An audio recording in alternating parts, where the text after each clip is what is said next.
I have a front wheel here, and I have a plastic bag, and then an axle, which actually has a lot of play in the surface where the inner bearing race like meets up with it, right there. If I were to place a bearing right there, it'll feel like there's a lot of, play back and forth in the bearing, but it's actually the surface the bearing rides on. I wrap tightly around here a plastic bag, very thin strip of it. I'm kind of stretching it as I'm wrapping it, kind of like Teflon tape.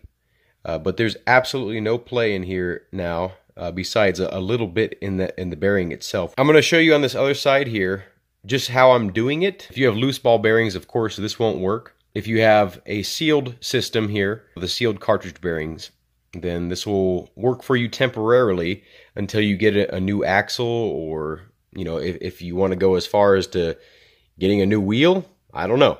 But so here's what I do. I'm in my pajamas and I got injured, so this is why I'm not like doing this in my normal location. So tear a piece off your bag. Make sure it's like a thin strip, about this size roughly. It doesn't have to be perfect. So the next step, hopefully it's in focus, is to literally stretch it, right? Just so it's like as thin as possible.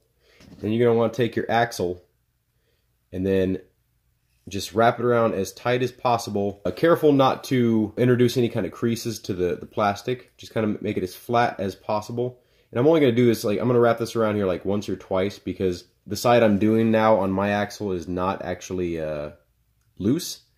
But I'm going to do it just like once or twice, just to kind of remove the little bit of play that there is.